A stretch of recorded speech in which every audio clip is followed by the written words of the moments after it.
From this to this. You are all successful.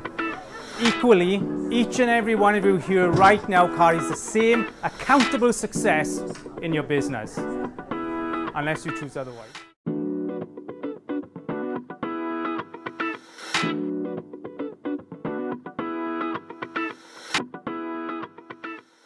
Today we're here to really deep dive extreme niching. Now 99.9% of the SME business world fail to niche correctly. Niche so softly that they actually remain within the noise of the market and having such a small share of that generalized niche market that they actually fail in business. So today we're going to deep dive how you niche, the true meaning of extreme niching, or let's call it quality niching. How we do that. Let's go ahead, let's deep dive this and take your business, take your ideas to its own ownership of marketplace.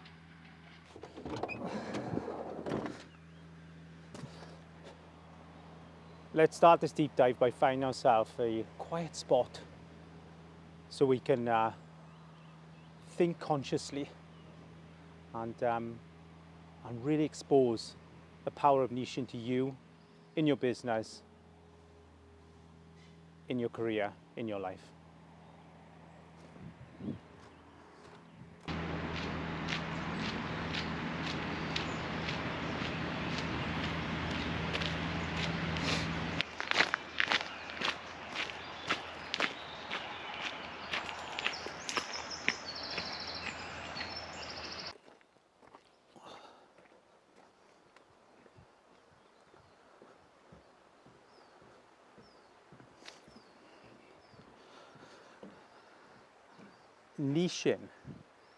Niching takes a level of self-understanding and self-awareness that very few people in business think about, even consider when putting themselves into what is ownership of their own market within their business space.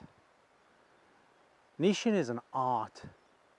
You have to be hugely open-minded, very self-aware, and also very singular at the same time, almost selfish and open-minded and caring and generous, all these ingredients in one, in order to get the absolute right niche for you in your business. Remember I said that, you in your business, not your business into you. We niche you first, then you niche your business. Let's look at that.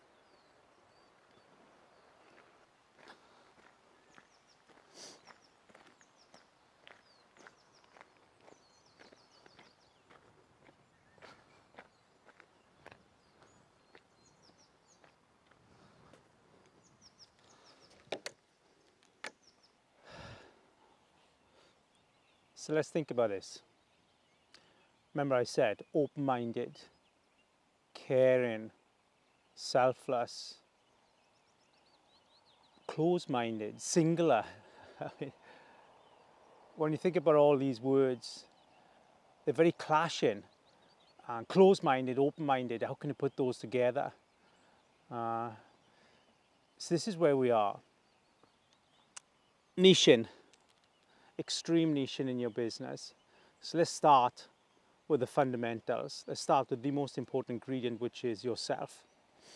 Not your business, yourself first. So in an SME world, whether you're in a knowledge industry, coaching industry for sure, product industry, less but still vitally important that you get your niche market for your product. So where do we start? When we look at extreme niching, we look at the individual and we ask the individual, I ask the individual, what is it you love about you? What is it people love about you? Why do people like being around you? Or why are people interested in you? Most people say, oh, maybe I'm funny, you know, maybe I'm entertaining, I'm caring perhaps. And the list of those generalized attractions are just services, really. We're all those things in one way or another in life. We do it in order to be attractive or to be liked, to be wanted. Generous is someone that, you know, wants to see other people do good, but also generous can be a negative where our aim is to give away from the guilt that we have. Always wanting to give away our own success. So coming back, niching. Now when you ask the question is, why does my partner, my wife, my husband, why the people around me, why do they love me? What is it? What is it that, what ingredient in me is the ingredient that makes my partner stay with me when there's no given law that says anybody has to be with you or anybody has to be around you? There's no law that says mom and dad has to love us. There's no law that says our wife, our husband, our partners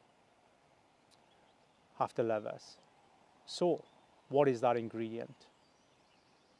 What is that unconditional ingredient that makes those people around you wish to be with you unconditionally? That's your first niching question.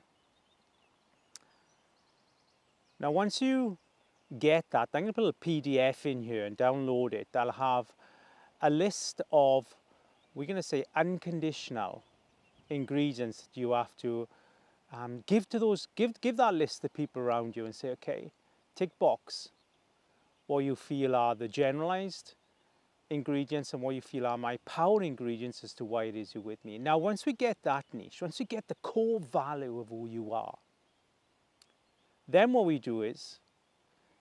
do is you then understand that core value in its productive sense. Now, bear with me here when we say productive sense. So, my wife is emotionally unconditional in our relationship, meaning that her power ingredient is the desire and the unconditional knowledge, emotional knowledge, in making those that she loves be successful in themselves in life.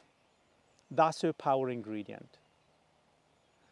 Her niche, her power ingredient niche is that she knows how to make an individual be emotionally successful in life. Now that in itself is a very organic ingredient. And that then creates the attractions to, I love being with my wife because she has this emotional ingredient. Remember I said that, emotional, not a service ingredient, not a physical ingredient, not a doing ingredient, an emotional ingredient that gives me, makes me, puts in me a self-belief that I don't think I would get from anybody else. I know I wouldn't. That's why I'm unconditionally, the fact I'm attracted to her, I love being with her, these are add-ons. But you will find that people, your support system, those who love you the most, love you for a very, very unique core value, a very unique part of you that creates such an attraction. Morning, that creates such an attraction. That's why they're with you for the rest of your life, for this period of time, whatever it may be. So we look at that first. That's your extreme niche. What is that one ingredient? Remember, it's an emotional ingredient. It's something that's so organic in you that it comes easy and you don't notice it. You don't notice how easy it is, but yet that person loves you the most, that person that's with you the most, the friends that are always with you, those people that mean the most to you are with you because of that one singular emotional ingredient. Then you take that one ingredient And you look at how does that produce itself into a product, into a service, into a business.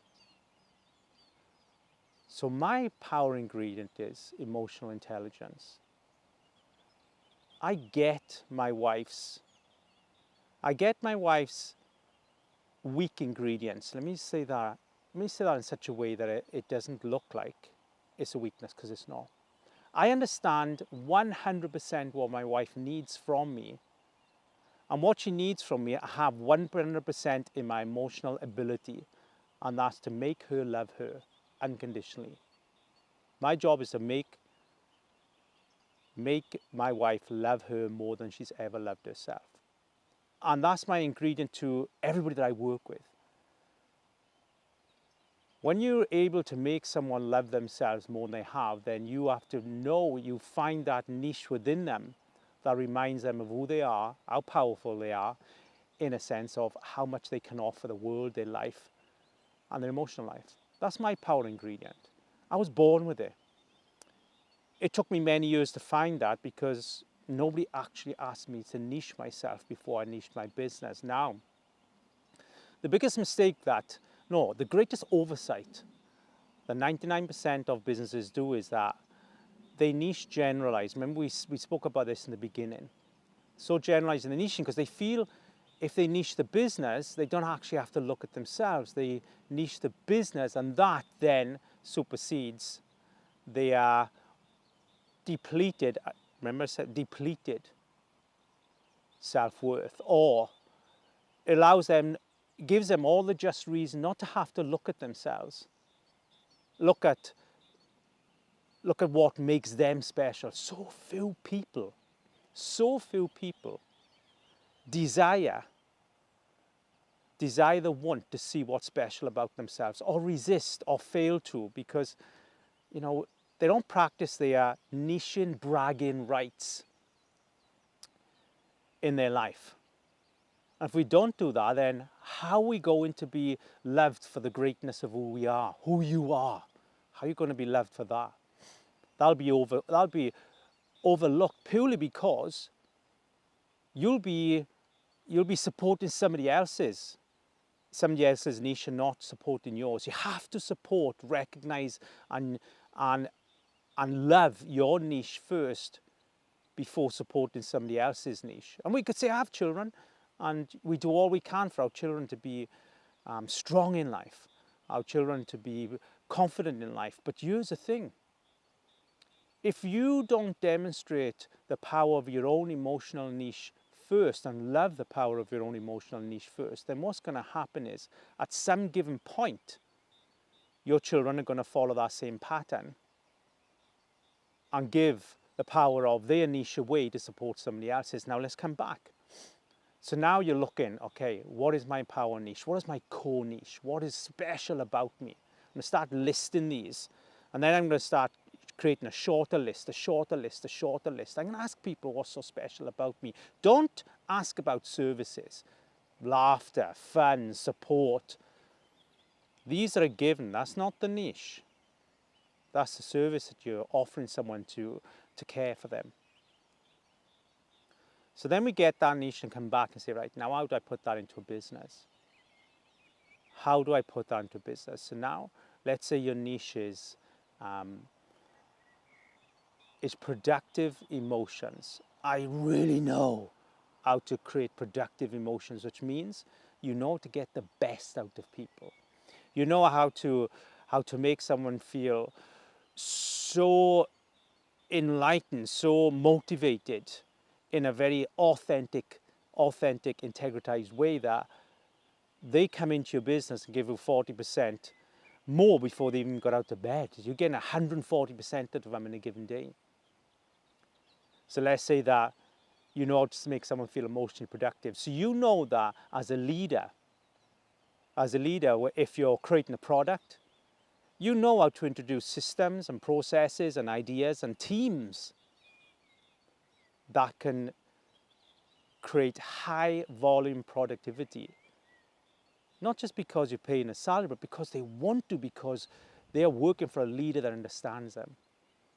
Let's say you're taking that that emotional productivity, niche value that you have organically in you into the knowledge industry, coaching, life coaching, business coaching, leadership coaching, wherever it may be, then you know that analyzing and assessing business productivity is not your niche, but it's there and it's important. But you actually know that you know how to make people emotionally productive. And you'll know how to keep growing that ingredient, because it's a never-ending, evergreen ingredient, emotional productivity. Keeps growing as our mindset grows. So the first stage is covered. I have to find my core niche first in order to shape that niche into my business, product, service niche. Now when we go into the business, now here's the brave part. When you get your own niche, you build your own niche, it has to be very pinhead design, a niche. So many people niche in such a generalized way that they just throw it out like a bucket of confetti in the wind and hope that the wind brings some of it back and the right colors of that confetti has been thrown out there. You want one piece of confetti that you own, that has the color that resonates to you, your business. And when you throw that out there, regardless of the strength of the wind, that piece of confetti always comes back to you. And here's the thing, it comes back to you and somehow it's brought other pieces of confetti back to you in the wind. That's your market. That's the market you own. That's ownership. So when you become an absolute professor, expert in the marketplace, then you become an unconditional attraction, which means also that you divorce a big chunk of generalized marketplace. So you will leave the low income, high maintenance market and go into the high income, low maintenance market. People will come to you because of your niche value, which has come from your core value in your heart, remember, who you are. So they're coming to you for that reason. The price has no relevance. It'll not matter to them what they pay, it'll not matter to them your invoice rate. What matters to them is that they are resonating with your niche with such intensity that there isn't a question as to whether they need to be with anybody else, any business, purchase that product anywhere else, that service anywhere else. They know that you resonate so much with them that there's no question as to why they're with you, and no interest in the cost of your invoice rate, because they'll pay it no matter what. Why? Because you've taken the time to understand you. Understand the absolute core ingredient of what's going to bring the best of you to the business world, to life, and to those around you. So many people fail to see that within themselves. So you can understand, I'm asking you to be open-minded, which is really see my value. I'm asking you to be singular, which means I don't just see my value, I'm going right into seeing the singular part of me that creates that huge, intense attraction to my marketplace without any effort. You'll find that your need to market and invest in marketing will become less because of the organic return of those attracted to your niche, because you own your own market. I asked you somewhat to even be closed-minded. When I ask you to be closed-minded, what I mean is be selfish to finding your niche. You have to. You've got to be selfish in recognizing it. Think, wow, this is what I am. This is who I am. This is why you are attracted and wish to be with me forever. Wish to be around me. Now, it requires it'll require another ingredient. Authentic integrity rather than synthetic integrity. If you're trying to find your core value, your absolute heartfelt niche of what makes you so special with a synthetic ego, then you'll not find it. Let's look at ego. There's authentic and synthetic. Your authentic ego is what's going to help you find your niche, your core niche. Your synthetic ego will, of course, do everything it can to find the wrong, the incorrect, the devalued niche of who you are. So now we know you focus on you. You focus on who you are. You focus on the most powerful, heartfelt part of you, which comes easy. And then you know that you build that ingredient into your service and product. Then you find your niche. Please reach out with any questions. If you find that you find it hard to find a niche, again, use the PDF below, which is going to give you almost a handout that you give to those people you trust the most, and create little tick boxes to, okay, what you think is great about me. And maybe mark those, score them 1 to 10. Don't underestimate the importance of this exercise. Don't half do it. You have to fully commit to niching. Come back to a previous part of this deep dive, which was the courage it takes to niche correctly. To niche correctly in your marketplace, in your business. You will divorce a large portion of your current market, because you'll find they're not your clients, they are what we call struggling clients, struggling customers. People that you have to work tremendously hard, put a lot of effort in order for them to be satisfied or feel you are satisfied in their quality of needs. It's because they just don't sit with your values. It means they're not ready. Let me just put this as simple as I can. There are 1 pint clients and there are 10 gallon clients. When you have niched correctly, you become a 20 gallon business. If you haven't niched, you're going to be pulling in 1 pint clients to, let's say, your 10 gallon business. And you know what? They're going to give you the best 1 client version of them. But they'll never fill your business. And you'll never be able to fill them, because actually you're too much for their 1 pint capability. So what you're looking for is 10 gallon clients to fill your 20 gallon business. When you're in your own 20 gallon market, means that you are then completely 100% in control of the right quality of 10 gallon client customer that comes in to your business and purchases your services or product.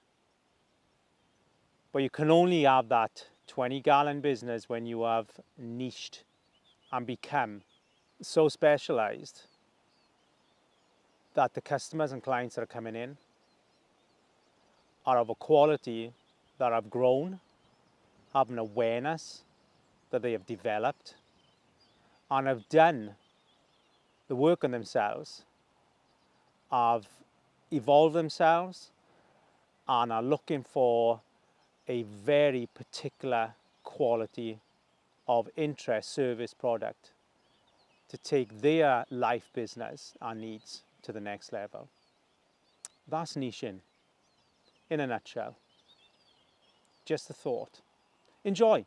So if you like these videos, please like, leave a comment, and save this. As I say with most of my videos, save this, because as you grow, you will most definitely get something out of this video every time you watch it. So save it into your files and folders. And just before, a quick thank you to, of course, Rush Cycles for supporting my channel and keeping me biking so I can keep out there and keep myself fit and healthy and keep doing these videos. So until next week, guys, enjoy.